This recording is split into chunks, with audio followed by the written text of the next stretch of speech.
Hello everyone, and welcome to the Connect First TCPA webinar. My name is Amanda McHugh, and I'm the CTO here at Connect First. With all the pending changes and uncertainty around the status of the TCPA and how it will affect everyone's business, our team here at Connect First decided to put together a webinar that will provide an overview of TCPA, as well as the details of the changes and some additional information regarding pending petitions and rulings that may drive its interpretation. Joining me in hosting this webinar is David Kaminsky. David is a partner at the law firm of Carlson & Nessler, LLP, and specializes in TCPA regulations. We have been working very closely with David to keep our teams and customers up to date on the latest findings, and he will be presenting the specifics of the TCPA changes on this webinar. Also with us is Ryan Thurman from Contact Center Compliance. Contact Center Compliance is a partner of ours and provides a host of compliance services directly integrated with our Contact Center product. Ryan will provide a brief overview of those services and how they can help you stay compliant. Due to time constraints, this webinar is not open for questions. However, we will provide a list of valuable resources and a way to contact us at the end of the presentation. We have a lot of material to cover in a short amount of time, so I'm going to hand things over to David now. David? Hello everyone, and thank you so much for attending. We do have a lot of material to cover. I'm going to talk about some of the old rules, some of the new rules that apply to the telemarketing and teleservicing industry, in addition, of course, to some of the older rules that do apply in the general non-telemarketing context, just to give context. And then I'm going to also talk about things in a practical matter. In other words, with these crazy new rules that are coming out, that are plaguing everyone in the industry, what in the world do you do? And I understand that it's not easy, and we can talk about some of those things in a more practical sense, and I know we have limited time. Let's just recap very quickly. And let's move the slides along. Generally, the TCPA, as you all know, provides that you can't use your automatic telephone dialers, whatever those are, and we'll get into that later, to call cell phones or leave pre-recorded messages on cell phones without that prior express consent. On the landline side, which hasn't even changed with the new October rules, it's still, you have potential liability for leaving a pre-recorded message, okay? So that's where we are. That's just to give you general context. I think a lot of you know that there's so many nuances now with the TCPA, with consent, with dialers, and we're going to get into some of that even in context of the new rules. As many of you know, in 2008, the FCC came out with its declaratory ruling talking about what is this concept of consent under the TCPA. And the TCPA first talked about it in the context of creditors and said, look, if a creditor gets a number voluntarily on a credit application or some kind of voluntary providing of that number in whatever context, and they gave the example of a credit application, a loan application, a mortgage application, they're going to deem that as prior express consent, and that a company, then a creditor is good to go and then can call that cell phone number with their automatic telephone dialing systems and to leave pre-recorded messages and to leave pre-recorded messages on a landline as well. So that's just to give you some context about consent in the 2008 ruling. When you're looking at consent generally, of course, the TCPA says when you're getting consent, it is consent to call a cell phone using automatic telephone dialing equipment or to leave pre-recorded messages. The FCC has been consistent with that, saying that if you get consent, meaning if you get the number voluntarily, period, that is good enough to go. There does not have to be technically a pronouncement that says, and we can call you via automatic telephone dialing systems and pre-recorded messages. The old 1991 rules, and the FCC has repeated it over and over, and in the non-telemarketing context, and the non-new rules has said that if you're just getting pure prior express consent, all you need is the voluntarily providing of the cell phone number. That's it. You're good to go. Next. In that context, in talking about prior express consent, you can get it verbal, you can get it writing, you can get it from a website, and we're going to talk about the use of a website in connection with the new 2013 written prior express consent rules. It's got to be provided, whoever you're getting it from, you have to get it from the horse's mouth. The consent has to be provided by the consumer. That's the person at issue that is the only person who can provide consent. Next, can you, or I think you're a little ahead, but if you're talking about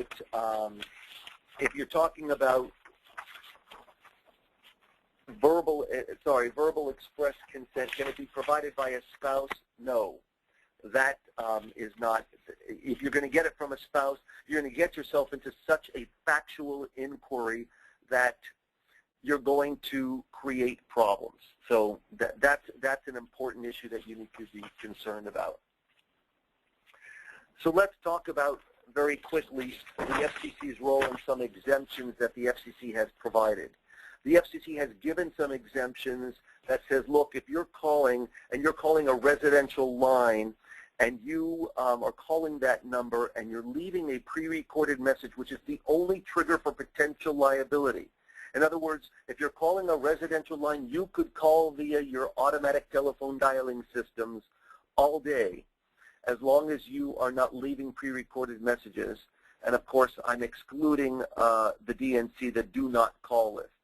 But if you're just calling, if you're making a call to a landline via an automatic telephone dialing system, you technically don't incur any liability. It only comes into play when you're leaving the pre-recorded message. That's for the old rules, and that's still with the October 16th rules, which we'll get to later.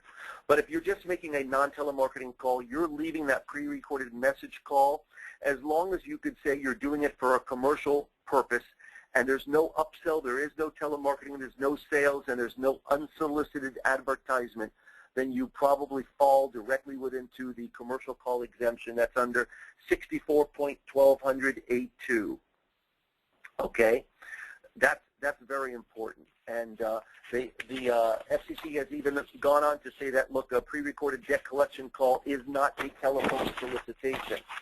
And generally, calls that are non-telemarketing, not upsells, are generally commercial calls because they don't have the solicitation. They are not including sales. With regard to the exemptions, that was just on the previous screen. The exemptions for debt collection calls, there's a great case called Hoover. Just keep that in mind. The Hoover case basically says if you're leaving a pre-recorded message on a landline, and even if the person tells you to stop calling, the exemptions, at least to the debt collection industry, are so incredibly broad that the FCC says that is a call that is technically exempted under the Telephone Consumer Protection Act. In other words, there's no TCPA violation because you've got an exemption, and that would be the commercial call exemption in the context of debt collection. Next, let's talk about the new rules and the new rules that are going to be pertaining to telemarketers.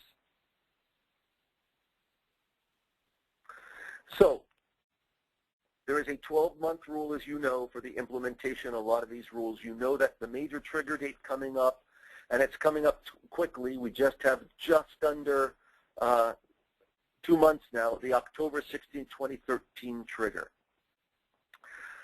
As you know, that the FCC gave everybody a 12-month period for phasing out their EBR, their Established Business Relationship Exemption. That is technically going by the wayside. And, you know, there's been an argument, which has not been resolved. If the EBR is going by the wayside, and if that was only technically an exemption that related to the telemarketing industry, because if you look at that exemption in the regulations, the FCC regulations, it's only in the telemarketing side. It's not in what I call the standard non-telemarketing TCPA side. Then some people think that it goes away for all. That is an issue that remains to be seen and has not been completely decided. As you know, there was a 90-day implementation rule for automated interactive opt-out the mechanism for pre-recorded telemarketing calls and the abandoned messages. And that date was January 14th, 2013. From what I'm understanding, a lot of companies have not even implemented that yet. And of course, that there had to be a revision of the abandoned call rules. There was a 30-day implementation, and that rule was in place supposedly as of November 2013. Next. Again, if you are not telemarketing, the current standard for prior express consent applies. It applies for calls that you make with your cell phones. It applies for pre-recorded message calls. On the landline side, it's only pre-recorded message calls. So again, if you're on the non-telemarketing side and the October 16th rules and the rules that I just said in the previous page don't apply to you, then you're under the old consent rule, and that is you need prior express consent to call a cell phone or leave a pre-recorded message on a cell phone via a dialer. That's the key. It's calling a cell phone via a dialer or leaving a pre-recorded message without prior express consent. That's the trigger for TCPA liability. And again, the voluntary providing of that number alone is sufficient and constitutes consent to call that number via your dialing equipment, your pre-recorded messages. Again, if you are telemarketing, of course, you're going to need the new rules, the written rules, which we're going to get to in just a little bit. Next slide. We've already talked about the use of residential lines. Residential lines, you're not telemarketing. There's such great exemptions for commercial calls that don't provide an unsolicited advertisement.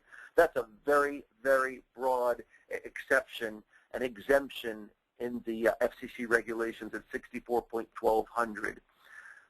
So that's one that you would rely on, of course, to get you out of. If you're in the debt collection context, that particular exemption is so broad for debt collectors, especially because of the FCC's pronouncements that, again, even if you're making a wrong number call and the person has told you you're making a wrong number call, don't call me, the exemption should technically still apply. That's what that Hoover case says.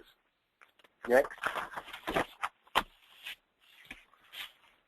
Let's talk about abandonment call. What is an abandoned call? Abandoned call is basically live person answers the call. The phone rings. The person says hello. Right after that, you have to have a live agent get on the phone within 2 seconds from the called party's greeting. I can tell you that I personally am receiving telemarketing messages on my landline via dialers, and I have timed them every single time they call, and it's different companies at different times. And I can hear that they are not having a live agent on that call within 2 seconds from the called party's greeting. In other words, it takes them roughly 4, sometimes 5 seconds for someone to say hello. I understand that the 2 seconds is very difficult to implement, but unfortunately that's what the rule says. So to the extent that there is a call, it is a telemarketing call, and it is made via a dialer, and to the extent that we're subject, of course, to the rules, you've got to have a live agent within the 2-second time period, and that's critical. Okay? The FCC, as you know, has conformed the abandonment rate, and they're talking about this.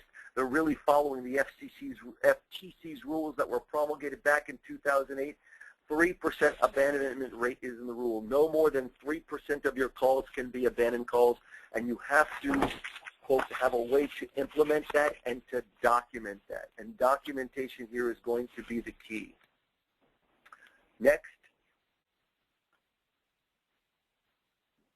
Let's talk about automated opt-outs. So the FCC rules, they had an automated opt-out requirement. Now the new FCC rules also adopt that. So for any pre-recorded telemarketing call that you have, let's say it's to a landline, to a cell phone, that could technically be answered by a live person on the other end. In other words, the phone is technically ringing. You're not sort of drop-boxing messages. So the phone is ringing. Someone could technically answer that phone.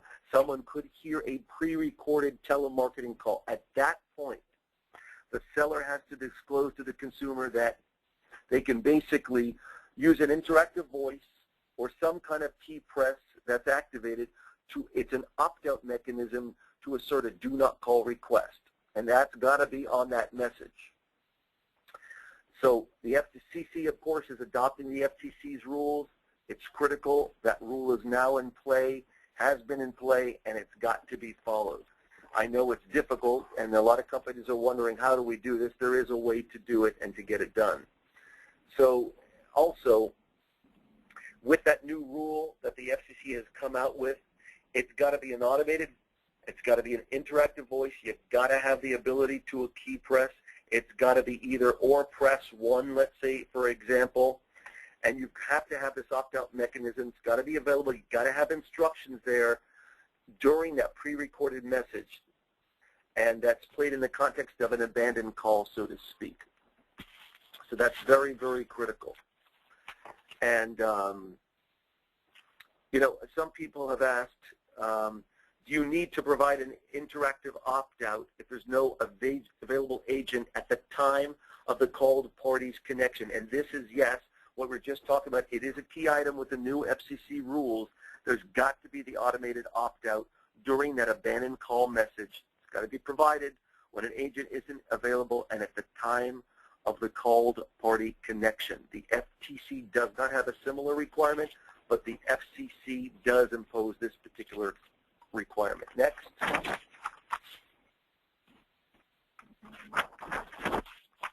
Let's talk about the new FCC rules. Let's talk about the new written express consent rule, because this is what is plaguing most everyone right now, and we understand why. And this is the one that I'm getting the most complaints about, and I'm getting the how do we do this? How is this realistic? How do we implement this? I've heard from some of the biggest companies that they are having problem with this, and they're not sure exactly how they're ultimately going to do it. So to the extent that you feel like you're behind the times, you're not alone. Many other companies are with you in the same exact boat. So the new FCC rules, they're going to be implemented starting October 16, 2013. The FCC October 16, 2012 order came out and said basically you have a year to implement. Well, we're here right now, and that's October 16th. What this requires is this. As of October 16, 2013, you need prior express written consent required for telemarketing calls that are going to be made using a predictive dialer or a pre-recorded sales or telemarketing message. This is a call to a cell phone. Again, telemarketing call to a cell phone, you need prior express written consent when making that call to the cell phone, either using that predictive dialer or making a pre-recorded sales. The only difference between this rule and the rule that everyone's been under in the past is basically you didn't need the written express consent requirement. All it had to be done was oral. So that's the difference. And of course, there are several other differences and, let's say, rules that come into play with the October 16th rules. Let's talk about a landline, because there's always a distinction between a cell phone and a landline with all of these rules. And I know what a lot of you are saying. If you read the first paragraph of the FCC's 2012 order, they wrote it so poorly that it seems to indicate that the FCC's new written consent requirement rules also pertains to landlines when using an auto dialer to call a landline, as opposed to merely leaving a pre-recorded message. Again, let me just recap. The old rule with respect to landlines is this: that there's no trigger for TCPA liability when you're making a call to a landline via an automatic telephone dialing system, and you're making, let's say, a live call, a call that could be answered by a human being. The only trigger comes into play with residential calls when you're leaving a pre-recorded message. Well, that is actually carrying over to the new FCC rules. I know it doesn't seem to say that, but if you read the rest of the FCC 2012 order, they sort of clarify that. I can tell you that the FCC even in its 2008 order, which had nothing generally to do with telemarketing, but had to do also with prior express consent and dialers, that order contradicted itself 3 or 4 different times, and it does take some sorting out to get this right. It is not your fault. This stuff is amazingly complex. It is amazingly confusing, and the FCC does not help when it writes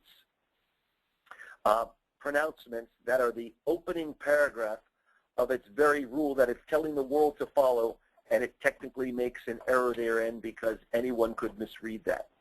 So again, with the new October 16th rules, and when you're talking about prior express consent, and you're talking about calls to a landline, the only trigger is pre-recorded sales telemarketing calls to residential lines. I'm sorry, it seems to be other people talking. So we got that. Next, let's talk about what you need for the express written consent rules. It's a little complicated, but these rules to get written express consent to make those pre-recorded telemarketing calls or to make auto dialer calls to cell phones, you got to have clear and conspicuous disclosures regarding the consent. So what is that, right? You got to let the consumer know that, wait, you're going to receive future calls and we're going to deliver pre-recorded messages and it's going to come from these sellers or this specific seller. If it's going to be to many sellers, then you got to tell them all the sellers on whose behalf they are giving this express consent. You can't limit it to one. Everything has to be disclosed. Number 2, they have to agree, and there's got to be some language that talks about the fact that they're agreeing to receive these calls at the telephone number that they're going to literally sign, let's say, on an application, for example. There's got to be a provision that says, by you signing up for this agreement, you do not have to purchase any goods. There's no condition of signing up for this agreement. You don't have to purchase anything, and that is not a condition for you to buy anything from our company if you should choose to do so. You don't have to agree to this consent. It's got to be very clear.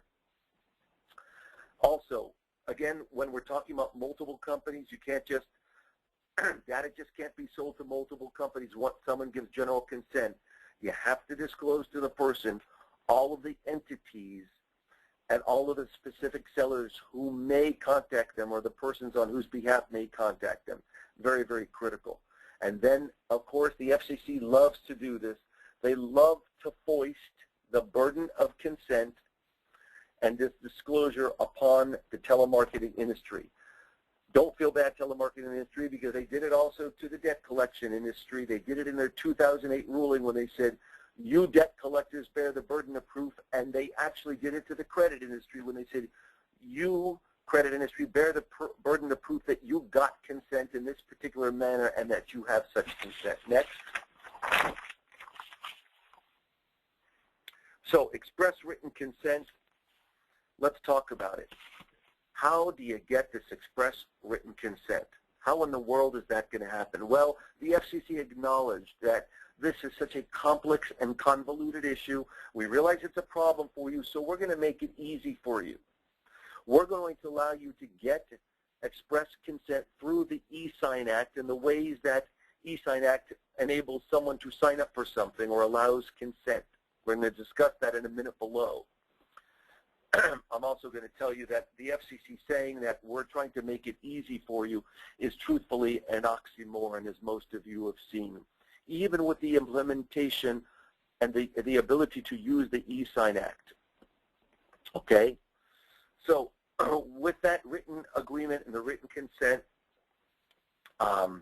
you also have to make it very clear that the calls that are going to be made to them are with an automatic telephone dialing system and a pre-recorded voice. That language actually has to be spelled out and clearly and unambiguously. Don't color it. Don't change the wording. I would just use the phrase automatic telephone dialing system, okay? So next, let's talk about the ESign Act. ESign Act basically allows electronic signatures. It's in Global and National Commerce Act. It's been around for a while, and the FCC is saying use it to the full extent that you possibly can. This act merely just says that, hey, you got an electronic signature, you're as good to go as if you got the original paper signature itself. The FCC acknowledged that you're rarely going to have the opportunity to get an actual assigned agreement. Of course, unless someone is signing up with let's say, a form application, actual hard copy of a written application, something that's not, let's say, on a computer. Next. So what does the ESign Act allow you to do, and how do you get this electronic signature? Well, they're going to do it in various ways. They're going to allow you to do it technically via email, via the internet through a web page, via a text message, via a telephone key press, and via digital voice recordings. Of course, let's step back. When I said for a moment that, yes, the FCC is trying to make it easier for telemarketers to obtain consent via ESign in an electronic form, and there's all these different ways to do it, how realistic is that you can get it from a telephone key press? How realistic is that you can get it on a text message? How realistic is that you can get it from a digital voice recording? I think the digital voice recordings in the key press, I'm not saying that it can't be implemented technically. I'm saying to get it. I don't know what consumer is going to sit there and listen to all of those disclosures that have to be made. Clearly, unambiguously, and conspicuously. I don't know how someone's going to listen to that and agree and say the word yes, for example, on a digital voice recording. Is someone going to sit there and listen to all that and then press 1? I think those are very difficult to do personally. I'm not telling anybody what to do and what not to do. I'm just saying that's going to be very difficult, and you will have a good opportunity for people to merely hang up the phone because they don't want to listen to all the disclosures. Of course, if they want your goods and products, they may stay on and at least listen to it. They may not agree to sign up for it, but they may stay on because they want your particular product. And there's ways to sort of implement all this, but there's so many disclosures that are involved, it's very difficult to put that on a recording. And then is it difficult also to put on a text message? Is someone going to read all that language in a text message? Maybe the text message is going to allow you to do it easier because no one will read it. They'll just sign up and say yes. That would be a great thing. And if that statistically meets out to be the easiest way that people may sign up for this via the ESign Act, that's one way. Of course, the probable easiest way is via the internet. That just makes the most sense. It's going to be, look, most telemarketers are going to opt out for some sort of online form that has an online checkbox. It's going to have all the long language associated with the checkbox to indicate that the person's going to consent to receive the calls on the cell phone number provided via that online form. Okay? Of course, the question is exactly what to say, where to place the disclosures, what's the language used. But the more explicit language you use, the clearer that you are, the better that form is going to pass muster. And of course, that language and all of the disclaimers and the disclosures have to have very close proximity to the language of the checkbox and where the person puts down their number. I think that's very important. If it's put in a type-faced, language, if it's put in some kind of legend that they have to then scroll to the bottom to read, I think that's going to be a problem because the argument could be made that is not conspicuous. And that's one of the big issues that's coming into play. And I believe that from what I'm hearing from most companies, they're going to the extent that they can have the opt-ins via the online, because that's going to be the easiest probable way to accomplish this. It's not the only way. It's just probably the most realistic and easiest way. Okay, let's shift for a minute because I want to talk about another concept, and that's what's going on with dialers in the state of dialers. I understand that for so many companies, and this is not all, but many companies have expressed the fact that with these new written consent rules and the way that they operate their business, even the ESign Act makes it virtually extraordinarily difficult or impossible for them to obtain consent to call a cell phone via the dialers or pre-recorded messages, or consent to leave the pre-recorded messages on the landline numbers. They just can't do it. Some companies are, let's say, geared to the fact that the only way you could ever sign up for their product is online. You can't call up and sign up for the product over the phone.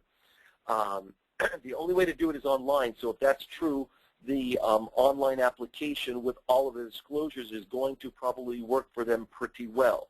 They're going to have an opportunity to obtain consent. But then the question is, what if you don't obtain consent that way and you can't?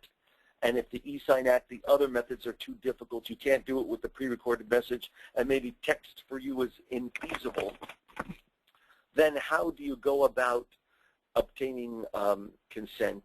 And I think that's an important issue. Well, and how do you get around this whole thing? I think the key is the dialer. Let's just talk very briefly about what a dialer is.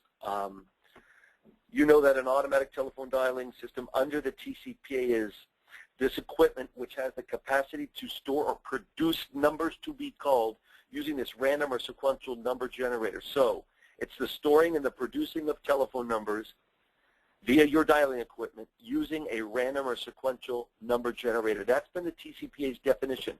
Scroll down to the bottom of that page and you'll see that the FCC sought to, in their 2008 ruling, literally expand the definition to include automatically predictive dialers, and the capacity to dial numbers without human intervention was one of their key points.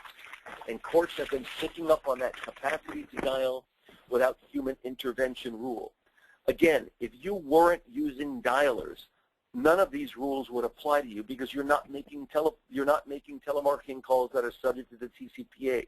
You're not using an automatic telephone dialing system, and that's the crux here. The key is, how do you get around this?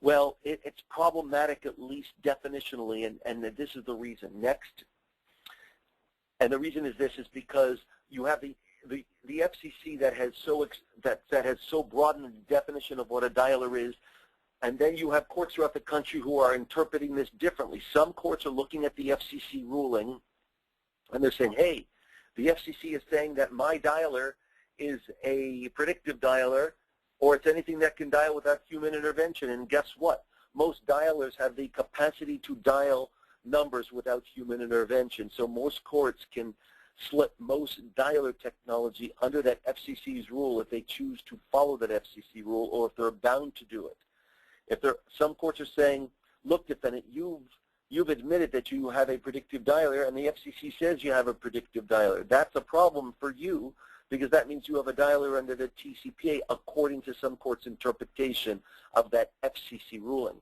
Good decision out of the Ninth Circuit Court of Appeals, which governs those states in the Western Hemisphere, such as Arizona, Nevada, Hawaii, California, Washington State, etc. The Federal Circuit Court of Appeals said there, look, the FCC's definition of what a dialer is what it is. That's it. That's the end of the story. You don't look to the FCC's definition. You don't need to, because Congress already defined what a dialer is. And once Congress defines something, you stop there. And that's what the Satterfield case says, a very good case and strong case. There's another case called Meyer, you'll see at the bottom of the page, and they actually followed Satterfield and then somehow looked at the FCC's 2008 ruling and talked about predictive dialers. Doesn't make sense. Satterfield is still good law. Yes, there appears to be a conflict between two Ninth Circuit decisions, but I would resort to the Satterfield definition. Next, so how do you get around this whole dialer issue? A lot of companies I know have implemented something called preview dialing. And preview dialing is generally this. The account appears upon the agent's screen. And when the agent sees the particular account at issue, before that account is ever dialed by the dialer, the person makes the decision to launch the call and either clicks the mouse or presses a stroke on the keyboard. Okay? So that's what this preview dialing is. Does preview dialing get you out of the TCPA because you're not using the dialer because you are dialing in preview mode? Well, as many of you know, there was this case that came out not too long ago called Santander, and although that decision by that particular federal district court has been vacated, the reasoning of that could be used by other courts or reasoned by other courts in the same exact manner. This is what the court said. Yes, you dialed something in preview mode, but the bottom line is it went through a dialer that has the capacity to dial without human intervention, or a capacity to be an automatic telephone dialer, or a capacity to be construed as a predictive dialer. Therefore, this is a red herring that you're using this preview mode. It doesn't get you out of potential liability here. That's the problem with preview dialing, because even in preview mode, even though you dialed something in preview mode at a given moment, the key is the capacity. It's that dangerous language the FCC using. It says capacity to dial without human intervention. It's, quote, predictive dialers. So if your dialer has the, quote, capacity to be used as a predictive dialer, even though you didn't use it, some courts are finding that, sorry, you still have a dialer under the TCPA, even though you used it in preview mode at this given moment. Then the courts are also saying that, you know, what do you have to do to get out of this human intervention? Some companies are thinking that you need to reconfigure your dialer so that even when you're dialing in preview mode, that dialer that call is going through has absolutely no capacity to dial with human intervention, and it has no predictive capacity. Is that an absolute guarantee that if you disable and completely take out any hardware or software that allows your dialer to operate as a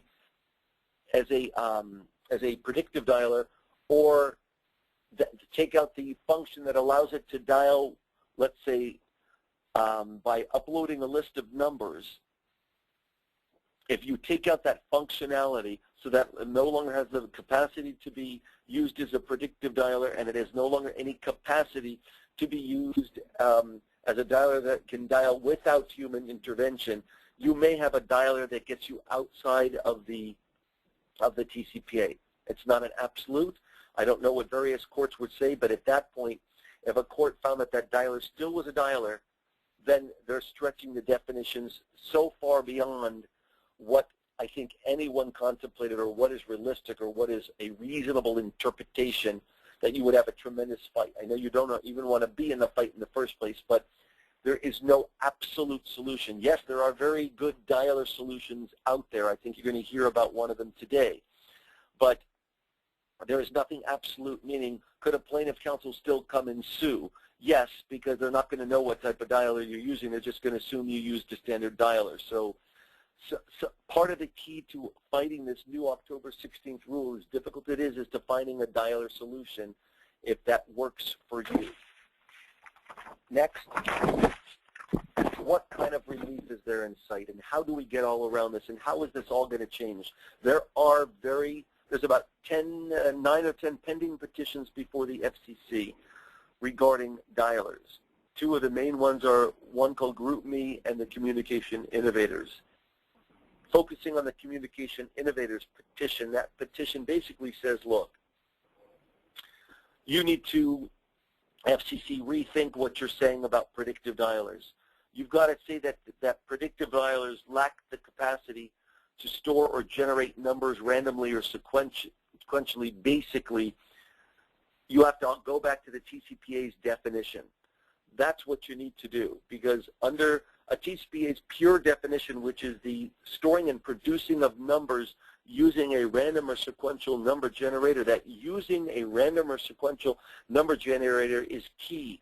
Most of your dialers today, I would say 99%, do not use random or sequential number generator programs. That was the old telemarketing technology back in the 80s, early 90s, but as soon as the TCPA came out, the telemarketing industry got smart and said, hey, we're going to yank out these random or sequential number generator programs, and we're just going to call the uploading of lists or another method. That's what the FCC was trying to get around, obviously. In its 2003 ruling, and again in its 2008 ruling, it repeated it, that you know, look, if you uploaded a list and you dial those numbers, well, we think that that still constitutes a dialer under the TCPA. That is a crazy expansion of the definition of a TCPA, and guess what? Yes, Congress's law may be antiquated and outdated, but that's what Congress wrote. And there's one case that's excellent from California that basically said this: we understand what the FCC said, but that's not the end-all and the be-all. Just because they're saying a predictive dialer could fall into the purview of an automatic telephone dialing system doesn't mean that it is. We believe that you can't just ignore the statutory definition in the TCPA itself, in the statute. So just because someone is using a predictive dialer, that dialer itself has to still meet the statutory definition. So according to this federal district judge's decision, a predictive dialer is not an absolute automatic telephone dialing system. It may be one, but it would still have to meet the Congress's definition in the statute itself as to what a dialer is, meaning your predictive dialer would still have to be able to store or produce numbers to be called using a random or sequential number generator. You just can't ignore that language, using a random or sequential number generator. That's language in there, and that's modifying language. It just can't be ignored in the statute. So these petitions right now are asking the FCC to make various changes, and it is a tough haul. We've already gotten some indication from the FCC that they don't know how they're going to rule on these petitions. They're scared of what they call unintended consequences, meaning letting the floodgates open, I believe, for dialers for any and all companies of any kind to start making auto dialer calls, because 99% of the companies may not technically fall under the TCPA's definition of a dialer, because it is an older, antiquated definition. So if that's true, that means that the floodgates for the use of dialers to call consumers is open. So this is the struggle right now. I believe that the FCC is willing to make a compromise. They just are not sure what the compromise is. There are other petitions that are literally being worked on as I am speaking to you that are going to take a different approach to see if they can get some relief. I don't know if this relief will help any industry, whether it be the telemarketing, the banking industry, the healthcare industry, the collection industry. It remains to be seen, but we are working hard to make changes. We understand that these rules are draconian and in some parts virtually impractical to try to implement. But we've got to do what we have to do. This is the law that we're settled with right now. And I think the key to at least trying to comply with the October 16th rules for many companies is going to be either get a dialer solution or get rid of your dialer altogether when you're calling cell phones, and scrub those cell phones and segregate them out and never call them via dialing equipment until you know you have that express written consent. Thank you very much. There was a lot more to talk about today. I know this was just a brief overview of everything that you have to do in compliance with the October 16th rules and the automated opt-out rules and the interactive key press for the automated message that you need, and the abandonment rules. It's a lot to digest. It's a lot to do. It's a lot to take in, but it's got to be done. Thank you so much. And now I'm turning the seminar back over, I believe, to Ryan. Hello, this is Ryan Thurman. Can you hear me, David? Yes. Great. Thanks for that wonderful presentation. That was great information. Seems like there may be some relief coming. And when do you think that these rules will,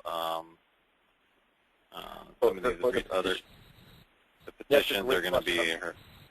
I'm asked that question. I think you're asking, Ryan, when are these petitions?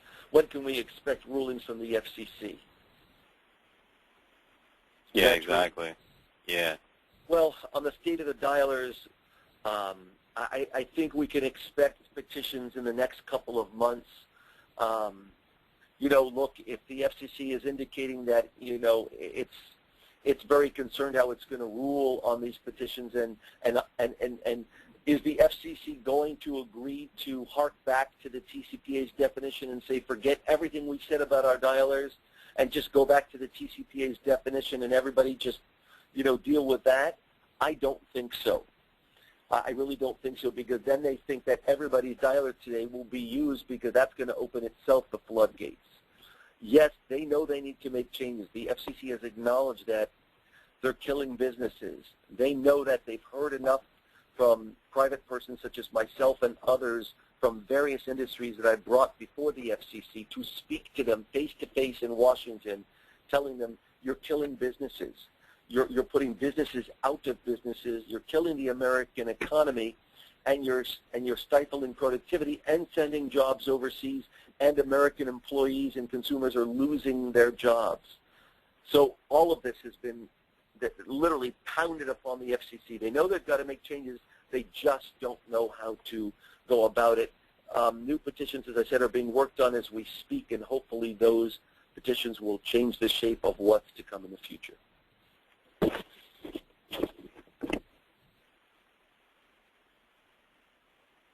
So, Ryan, thanks, David. This is Ryan Thurman. I'm with Contact Center Compliance. We've worked with Connect First and to provide them with a means to help their clients comply with mostly do not call rules, but of recent TCPA, cell phone scrubbing requirements. And so we provide kind of the engine that a lot of companies use to do their scrubbing, either with Connect First or directly with us. And then we also provide kind of a compliance guide that a lot of the industry uses to stay updated with rules and get alerts on some of the changes that go on. And I just wanted to mention a few things about TCPA compliance that to clarify that kind of questions that we get asked that are hopefully clarify a few things. The first is that if you just simply take away the predictive dialer and you do go the route of calling cell phones even with a manual caller approach, there are some state restrictions not that go beyond the federal rules. So there's five basic.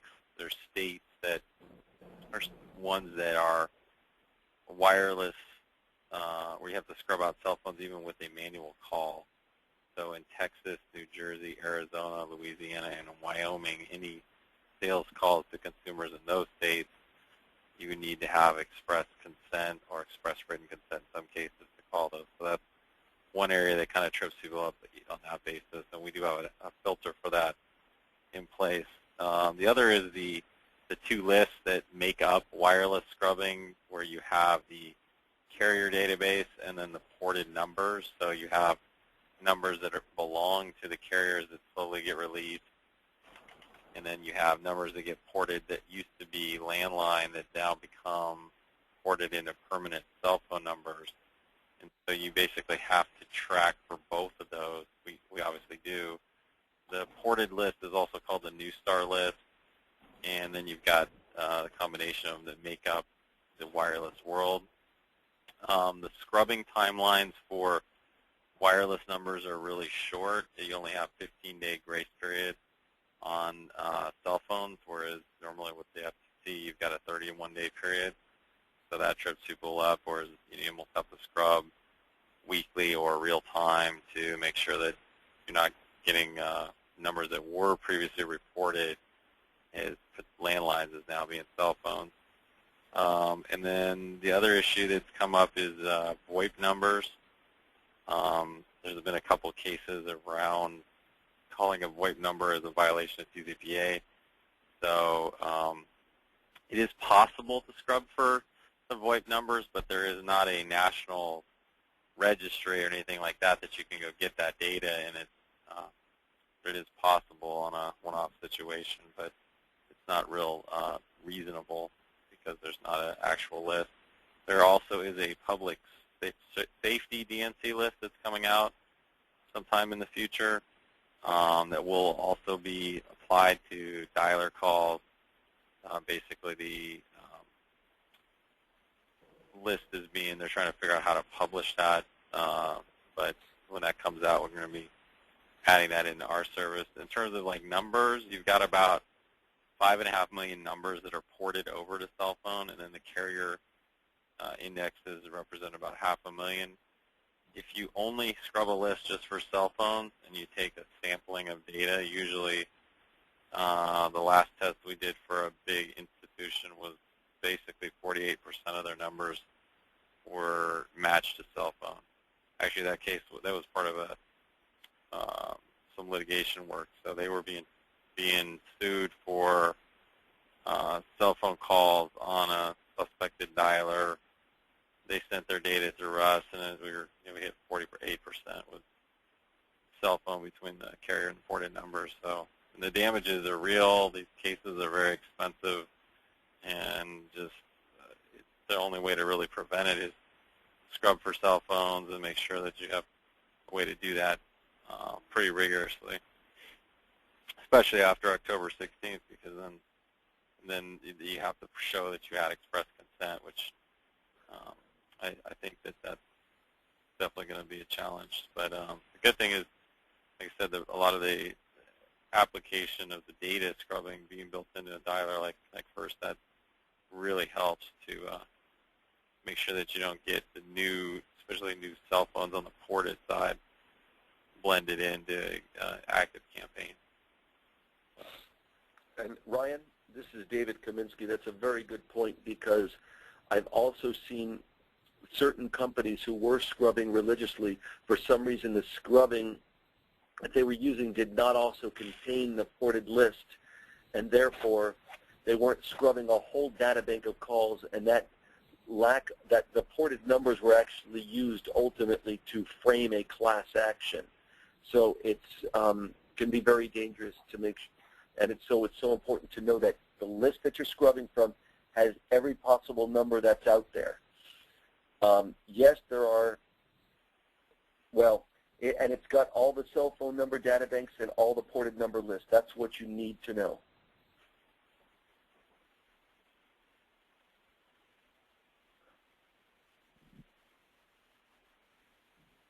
So that's all I had to say on that issue. Okay. Well, thank you, David and Ryan. This concludes our webinar. I hope everyone enjoyed the presentation. Listed on the screen, if you could go forward one. Next slide. Next one after that. That's a terrible picture of me, by the way. We're missing a slide. Oh, there we go. Okay, listed on this screen, we have some great resources for additional information on TCPA, including a white paper written by Don Bluff that provides a concise summary of the TCPA statute. We also have created a special email address where questions may be submitted to our team. Thank you, everyone, and I hope you have a great afternoon. Thank you. Thanks, Amanda. Thanks, Ryan.